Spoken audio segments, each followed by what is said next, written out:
zero. Well, good afternoon, everyone, and thank you for being with us. I'm Sidney Katz, the Council President for the Montgomery County Council, and I represent the residents of the 3rd District. And we are once again delighted, and I'm underlining that word delighted, that you are joining us on Zoom for our 14th business briefing. The purpose of these briefings is to help local businesses and nonprofits navigate through our new economic reality. And I'm very glad today to be joined by two very special guests. Ash Shetty, who's the Director of the Montgomery County Office of Procurement, and Grace Deno, the Division Chief for the Division of Business Relations at the Montgomery County Office of Procurement. Our guests are going to discuss the continuing economic impacts of COVID-19, as well as how local businesses are reopening and preparing for the winter ahead. They'll take questions from our Zoom audience. You may send your questions, please, to the chat box on the right of your screen. Before we start, I'd like to thank Susan Kennedy, who will be moderating this briefing. And I also wanted to thank Lori Edberg from my office, who's the person who puts all of these briefings together. And it makes it look like it is so very easy to do. And I can tell you they are not. So with that, Susan, if we could please begin. Thank you, Sidney. I cannot believe it's our 14th business briefing. That's just unbelievable to me. Before we start asking questions, though, I'm going to introduce our guests again and ask them to share a few thoughts.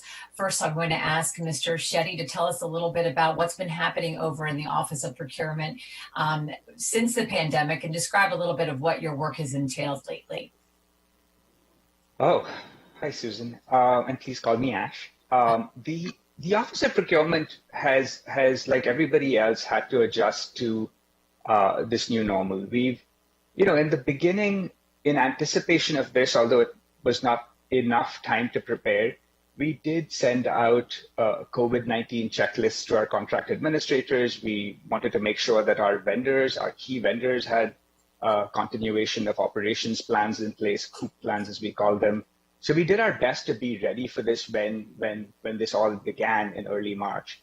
But once it kicked off, there was just an avalanche of things that we had to deal with. And really, I think the right expression is a snowball of things, because while we had to maintain several services for county residents and businesses, the trash still had to get picked up.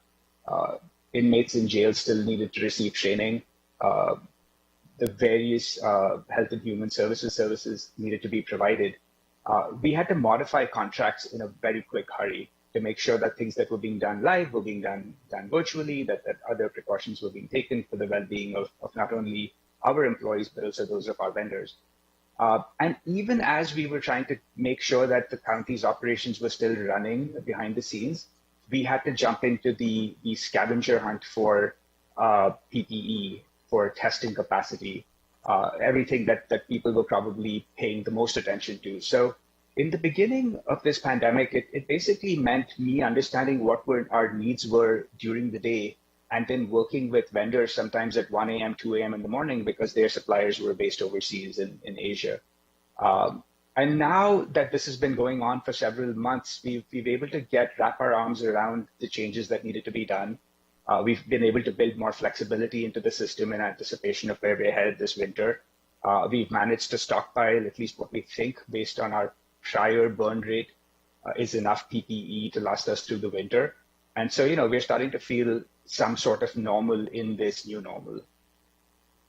Great. Well, yes, it's going to be a long winter, I'm afraid, but it sounds like you guys have been busy and are well prepared. Grace, tell us a little bit about your branch of the office. I know that you oversee a lot of the local small businesses and the minority, female, and disabled contracts. How have they been affected, and what are you hearing? Good afternoon. I'm Grace Deno. I'm the Division Chief of the Division of Business Relations and Compliance. So under my unit, we manage and enforce the local small business reserve program, the minority, female, disabled persons owned program, as well as a couple wage programs. Yes, since the pandemic, we've noticed a lot of local, small, and minority owned businesses started to be struggling, and they are looking for any business opportunities. And we've received a lot of inquiries to our government contracting offices to see if there's any government procurement opportunities for these businesses. So I would like to take this opportunity to tell the audience, if you have a business, especially if you are local in Montgomery County, please make sure to come to our solicitation page. Our website is www.montgomerycountymd.gov/PRO. If you are there, you will see that we actually are trying our best to reserve many of our solicitations under the Local Small Business Reserve Program. That means that if your business is certified as a local and small business in Montgomery County, then these solicitations are reserved only for this vendor pool. Currently, we have four formal solicitations that are reserved under the Local Small Business Reserve Program, and three informal solicitations that are reserved. Many of them are your regular event planning type, the staffing contracts, and recreation apparel contracts. So many of them are very good opportunities for local small business to participate. So we welcome you to come look at our opportunities. We do try to give more opportunities for local small businesses. I also want to mention that we are planning for a December 9th reverse trade show.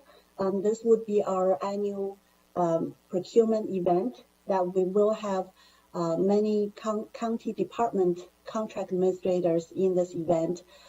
We will make it an online meet and greet event so the vendors can match your industry with the particular departments, and they will tell you what their upcoming opportunities are, so that we'll have a projection on solicitations in procurement. Thank you. Thank you. Now, I know, Grace, that you also, the local business preference program, how does that fit into all of this? Yes. So during this whole time, we were working hard. The county executive initiated this new bill called Local Business Preference Program, and with Councilmember Katz's support and many other council member support, this law was passed in June, and we were able to quickly implement it, started August 1st. So right now, if you look at our solicitation page, we have 4 formal solicitations. That includes IFBs and RFPs are subject to this local business preference program. When we talk about this, basically, if your vendor, if your company is certified as a local business, not a local small, but local business within Montgomery County, then for RFPs, you will receive 10% of your evaluation preference toward your proposal. And for IFBs, you will receive a 10% price preference with a ceiling of $200,000 toward your local business. So this will give the local business a hand up when they're competing in all of our formal solicitations.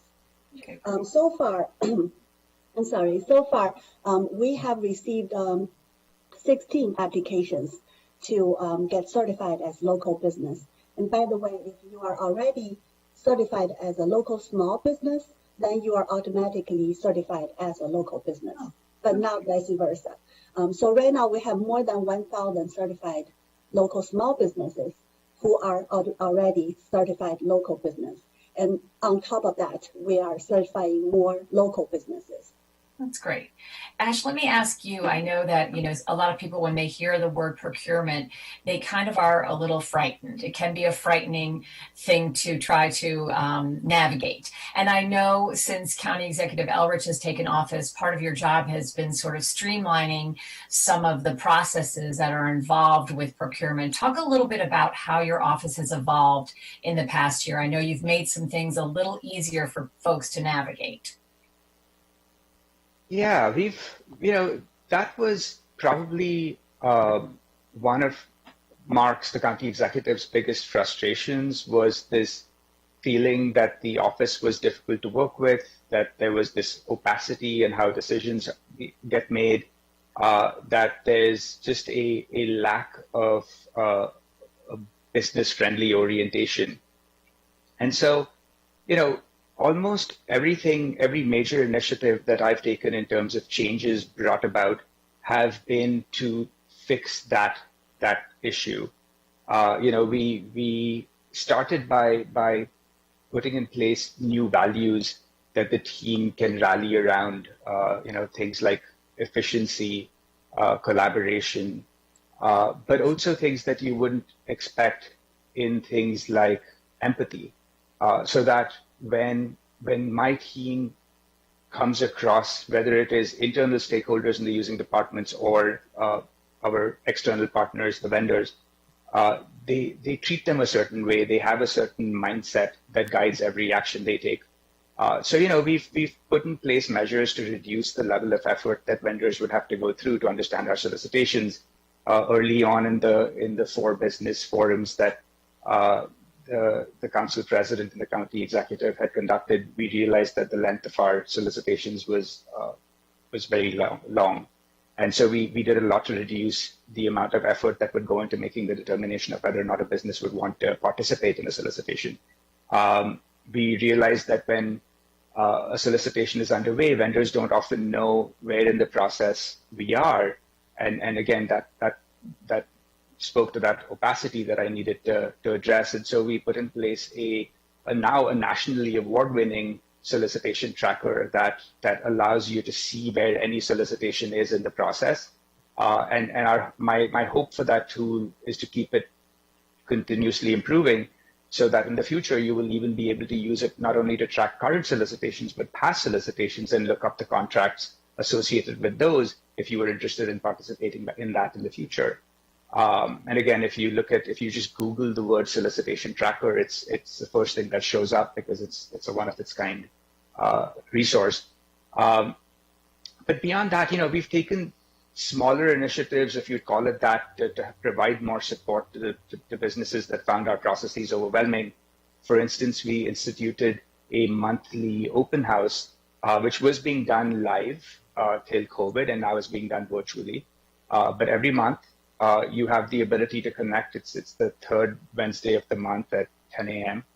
You have the ability to connect with my staff to understand our processes, to help you better navigate the system that we have in place. Again, the idea was that if we can't immediately demystify everything, at least we can give you all the handholding and support you could use. And then Grace just mentioned the Reverse Trade Show, which was probably the first event casualty of COVID. It was supposed to have been held in April in a live format. Unfortunately, because of COVID, it had to be delayed. And then we decided, with encouragement from a lot of the business chambers, that we ought to do it virtually. And so that's happening next month. And it's going to be a great opportunity for the local business community to again look behind the curtains, meet with the different using departments that do the purchasing, get to share with them what they're capable of doing. And then, just not to bombard you with all the different initiatives we've taken. So I'll just end at this last one. We've also launched a new tab on our website that we call Projections. But basically what that does is it actually allows you to see not only what solicitations are on the street already, but what solicitations we project will be on the street in the next 9 months or a year. And what that allows you to do as a vendor is to get your ducks in a row. So if this process is seemingly cumbersome, at least you have more time to prepare for it. And again, that's not to say that we aren't working to reduce the paperwork, et cetera, but the point is it's a dual-pronged approach, right? It's not just about streamlining processes, it's also about training people and getting them to a place where they can use what resources are available. So lots of good things happening. And, like I said, I've left out things like the fact that our pocketbook is now available in multiple languages and things like that. So there's just a lot going on. Fantastic. Thank you. I just wanted to jump in for a minute, and Ash and Grace too brought up about the 4 business forums that Mark Elrich and I had I guess it's last year, and I don't know if it's further back than that. Time has a way anymore of coming together. It was actually when we could be in person, so it was before all of the Zoom calls. But one of the things that I always talk about is that one of our 4 business forums, we had a person there that said that they wanted to do business with the county, and they wanted the county wanted them to fill out, I believe they said, 150-page document. And first of all, I thought the 4 business forums wouldn't even bring up procurement. I thought it was going to be someone that complained about, their permitting or whatever. Or I guess we could have gotten a compliment too, but we figured it was going to be more complaint than compliments. But the first person this person said it was a 150-page document, and now they didn't fill out the form. And then the next person came and said, well, I would like to fill out the 150-page document. You all being the county, actually wanted me to fill out something like a 300-page document. Now, I don't know whether those numbers were really correct. I mean, I never went back and counted them. But 2 forums later, a fellow by the name of Ash Shetty walked over to me and Mark. We were sitting next to each other. And he said, I want you to see, this is the old form, and I always hold up my fingers. It was this thick. I don't have any pages, but it was this thick. And he said, and here's the new one. I think it was down to about 9 pages in 2 weeks. So right then, we knew that we're heading in the right direction. We had people at those forums come in and say, look, we are having problems with some zoning texts and whatnot. We were able to work together to do that. The bottom line on this whole thing is, and Ash and Grace certainly are a great part of this, but if we know of the problem, many times we can help. Can't help every time, but many times we can help. So I sincerely thank both Ash and Grace for all their hard work, and we thank the people who are telling us of the problems that they're having as well. Definitely. I'm wholeheartedly agree, Sydney. I have a question from the audience regarding the reverse trade show. This is from Lorena Jaron. She's asking, are you looking to post the type of industries you are looking for to come to this trade show? Grace? Yes, we are we're still in the planning session. We're getting confirmations from all the department people. Very soon we are going to send out a event flyer, and we will have 4 different sessions, each focusing on one industry. And under that, we will list all the upcoming opportunities under that industry.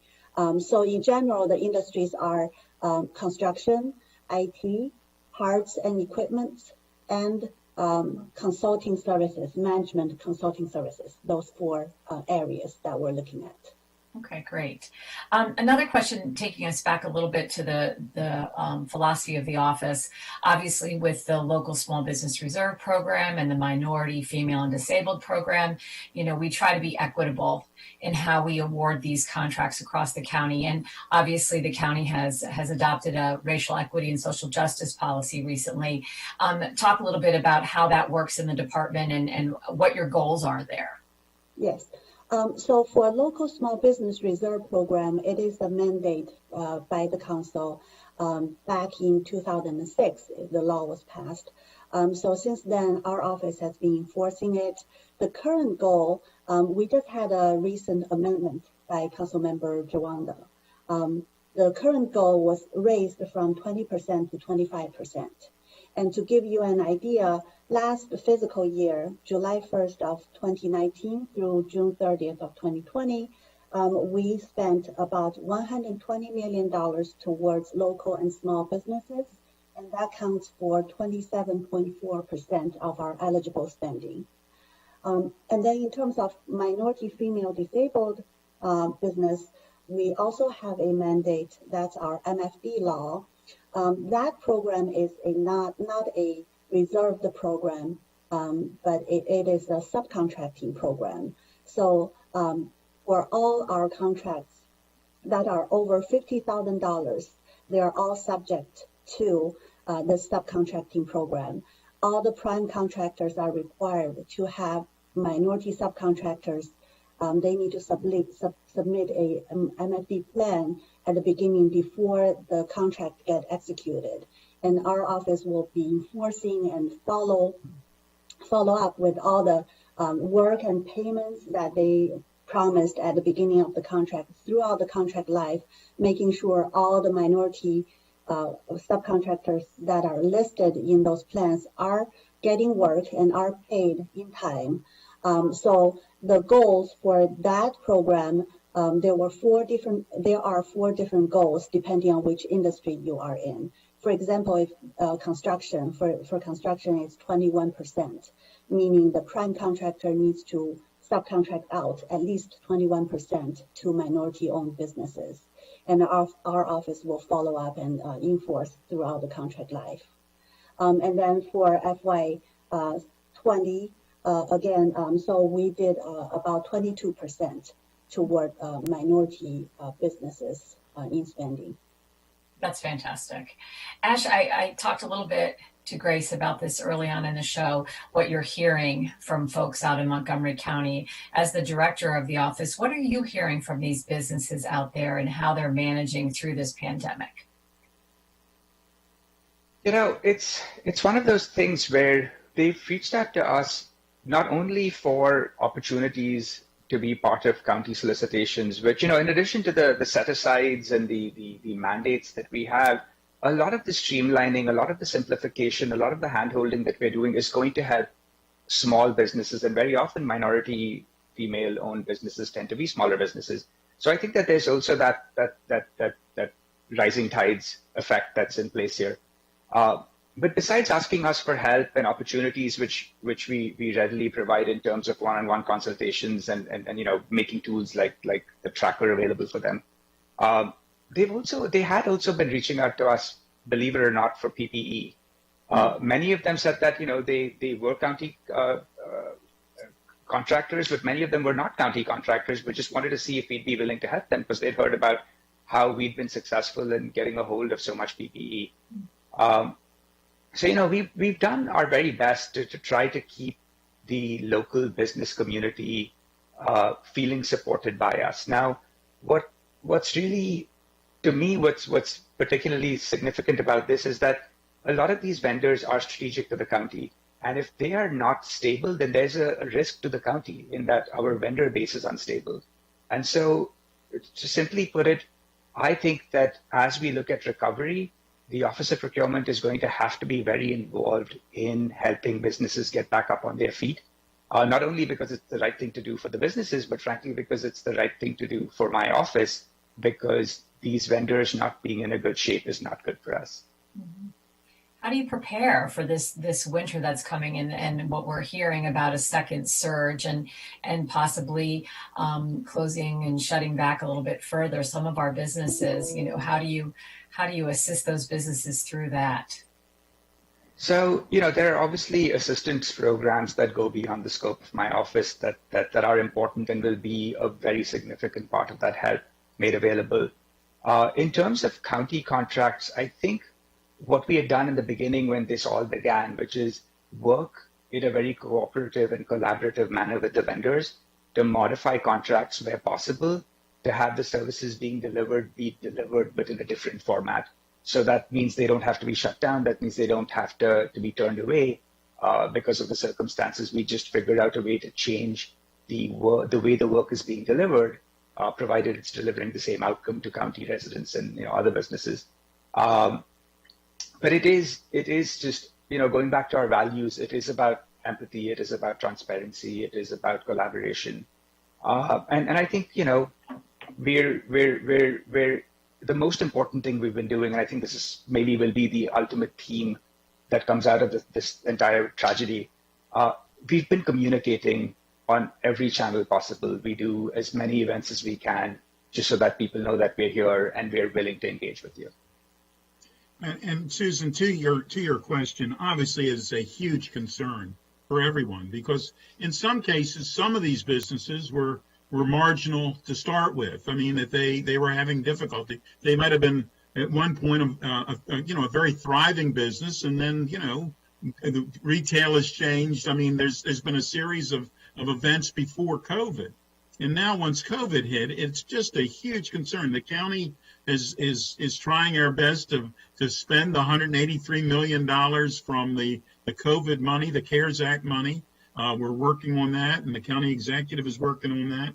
But it is a huge concern for everyone involved. And to Ash's point, we need to make certain as best we can to keep our businesses, especially small businesses, larger ones too, but especially small businesses, as healthy as we can possibly keep them.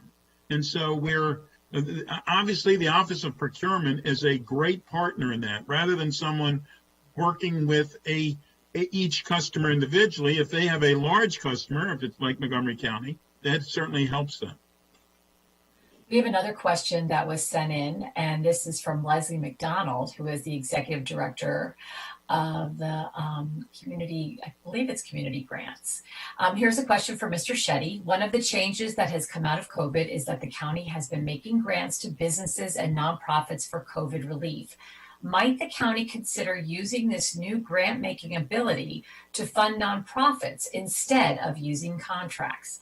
For example, community grants are actually contracts right now. Could they be grants? So this is actually a question that it's more a policy question than it is a procurement operations question. It's one that I honestly just am not in a position to answer because it wouldn't actually be my decision to make. The way grants come to us is in the form of contracts that we make sure are being administered, but how they are allocated is not determined by my office. Okay. Grace, talk about how many businesses you've been able to help since March. Do you have a figure there that you can share with us? We do open house and we do one-on-one consulting. I have 5 program managers under my unit, and they have been personally contacting local small and minority businesses on a daily basis whenever we have an opportunity, and we receive requests from them by email or by phone call. I don't have an exact number right now, but I can tell you we talk to about 10 to 20 businesses a day to try to help them out. Some of them just need hand-holding in terms of how to get registered properly, get certified properly. Some of them need information about which department's buying my goods and services, and how can I let them know that I'm in this industry and I do well what I do. So there are many aspects of how to help these businesses, and we are also updating our website to try to get all this information out as much as we can. Yeah, and the good news is that the governor has announced that there will be some relief for businesses, and we could see some more relief from the federal government, which we might be able to dole out to these businesses as well. Ash, what would be your advice right now to these small businesses who are struggling? You know, there's no sage advice that is completely like a silver bullet that's going to completely fix everything. The truth of it is, I've tried to use this crisis to drive change to the extent possible within my own organization, and it's something that I would recommend to everybody. You know, we, after decades of not having been able to switch to e-procurement, have finally brought on e-procurement to Montgomery County. In June, we did our first electronic solicitation. What I'm trying to get to is, don't let this crisis go to waste. Yes, there's a lot of pain that comes with it, but also use this as an opportunity to reconsider what your strengths really are. Use this as an opportunity to this slower time to fix some of those weaknesses if you can do that, like we've tried to do. Take advantage of things like the open houses where we can train you on how to be a good vendor and work better with us. Learn how to register on our portal, for instance. Use the projections tab to see what contracts are upcoming, research them so that when those opportunities arise, you are poised to win those opportunities. Attend things like the reverse trade show, especially now that it's virtual, there's very little excuse not to. If you fall into one of those industry groups that Grace just mentioned, come attend, start getting your ducks in a row so that when this thing is close to over, you have all these opportunities that you've teed up for yourself, and you can come roaring back. That's fantastic advice. Adapt and overcome. I think, that's what we're looking at right now. Sydney, we are out of time, so I'm going to toss it back to you to wrap us up. Well, thank you very much. As we always mention, this is the fastest half an hour that happens. It really is.